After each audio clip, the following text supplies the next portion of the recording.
Hello, welcome to Vasan studio film academy. मैं हूं आपका टीचर आदिल वासन। मैं 18 साल से फिल्म एंड टेलीविजन इंडस्ट्री में एज एन एडिटर काम कर रहा हूं और मैंने fiction, non fiction, documentary, sports, almost हर जॉनर में मैंने एडिट किया है। 18 साल में जो भी कुछ मैंने सीखा है सब मैं आपसे शेयर करने वाला हूं। और हम सॉफ्टवेयर यूज करेंगे एडोब प्रीमियर प्रो, जो प्रोफेशनल एडिटिंग सॉफ्टवेयर है। So let's start.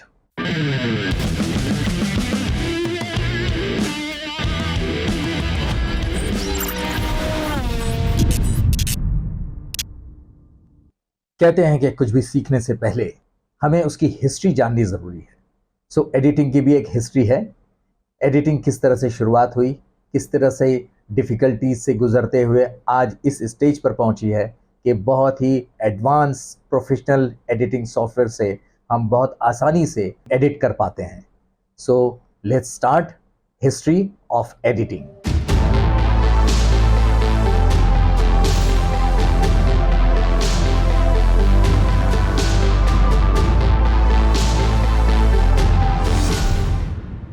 फिल्म की शुरुआत इस तरह से हुई। आपने देखा होगा फ्लिप बुक कि एक स्टिल इमेज को किस तरह से हम मूविंग एक सीक्वेंस में तब्दील हो जाए।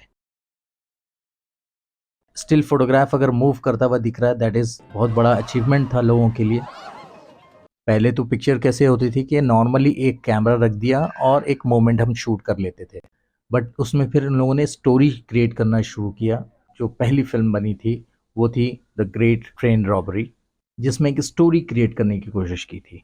फिर उसके बाद चार्ली चैपलिन, फिर हमारे इंडिया से जो है दादा साहब फाल्के, उन्होंने हिंदुस्तान की, हमारे इंडिया की पहली फिल्म बनाई राजा हरिश्चंद्र। तो Raja Harishchandra was the first Indian film और डेवलपमेंट होता रहा। और आपको मैं ये बताऊं कि ये एडिटिंग किस तरह से होती थी। लिटरली सीजर से रील्स को फिजिकली काटते थे। Steenbeck flat bed 16 mm 4 plate ST200, इस मशीन से काफ़ी दिन तक एडिट होता रहा। इसमें एडिटिंग बिल्कुल फिजिकल होती थी। लिटरली दो टुकड़ों को सेलो टेप वगैरह से लगा के जोड़ना और ये दो शॉट को इस तरह से जोड़ते थे। तो इसी तरह से साउंड भी अलग से कट करके और उसको जोड़ा जाता था। तो इट वॉज वेरी डिफ़िकल्ट। जो भी आपने शूट किया वो पहले लैब में जाता था, लैब में क्लीन होगा, फिर वहाँ से शॉट्स आएंगे। और आपको अगर एक शॉट के डुप्लीकेट शॉट चाहिए, आज जो हम कॉपी पेस्ट कर लेते हैं, उस टाइम में कॉपी पेस्ट नहीं होता था। उस टाइम में आपको वो वापस भेजना पड़ता था लैब, लैब में क्लीन होता था, लैब में डुप्लीकेट बनता था और देन वो शॉट आता था। तो आप एक फ्रेम भी वेस्ट नहीं कर सकते हम। तो बहुत ही डिफ़िकल्ट टाइम था वो। सो इसको कहते हैं linear editing, because her cheese physical होती थी। इसके बाद प्लेयर्स एंड रिकॉर्डर्स आए, कैसेट्स आए, जिसमें बीटा टेप, यूमेटिक, इस टाइप के टेप्स यूज होते थे। आपने VHS देखा होगा। लिटरली कैसेट्स को हम प्ले करते थे, एक में प्ले होता था, एक में रिकॉर्ड होता था। तो इस तरह से एडिटिंग होती थी उसकी। फाइनली उसके बाद जब कंप्यूटर बेस हो गया तो it was very easy. Time code आप दे दीजिए, आपका एडिट हो जाता था। सो टाइम कोड के बारे में मैं आपको डिटेल्स में डेफिनेटली बाद में बताऊंगा।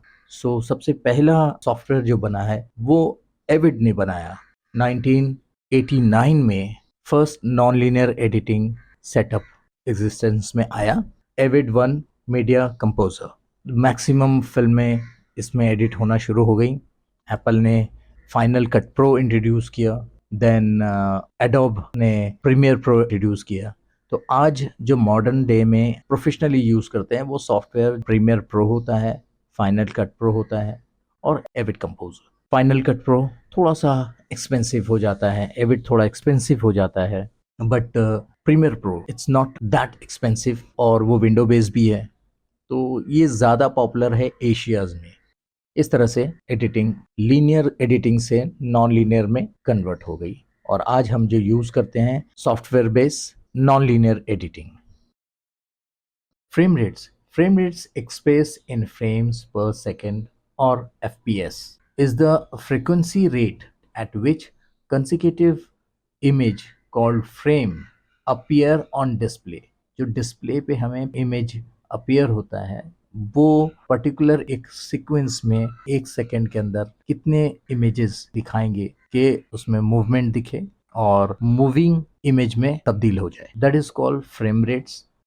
थॉमस एडिसन उन्होंने बताया कि 46 फ्रेम पर सेकेंड अगर हम प्ले करेंगे तो इंसान की जो आंखें हैं वो उस चीज़ को मोमेंट में देखेंगी। फिर एक्सपेरिमेंट होता गया, 30 फ्रेम्स, किसी ने 12 फ्रेम, कोई 19, इस तरह से होते हुए, लेकिन कंक्लूजन जब पहले फिल्म में शूट होता था तो 1 सेकेंड में 24 फ्रेम क्रॉस करता था तो आपको एक पिक्चर मोमेंट दिखती थी। तो फ्रेम रेट जनरली होता है कि 1 सेकेंड में 24 फ्रेम्स और 25 फ्रेम्स और 30 फ्रेम्स। टेलीविजन का इन्वेंशन हुआ तो उसमें ब्रॉडकास्ट का 25 फ्रेम था और जो फिल्म शूट होती थी वो 24 फ्रेम थी। लेकिन अब फिल्म में शूट होना बंद हो गया है, जो फिजिकल आप देखते होंगे फिल्म स्ट्रिप्स जो शूट होती थी वो बंद हो चुका है, it's all on hard disk पे होता है। 25 फ्रेम्स इंडिया और एशिया में यूज़ होता है, नॉर्थ अमेरिका में 30 एफपीएस वहाँ पे होता है, यहाँ 25 एफपीएस होता है। जब भी हम फॉर्मेट एक्सपोर्ट करेंगे तो we have to remember 25 frame per second हमको उस पर सेट करना है। ओके, अब नेक्स्ट क्लास में हम और डिटेल में जाएंगे। तब तक के लिए बाय बाय।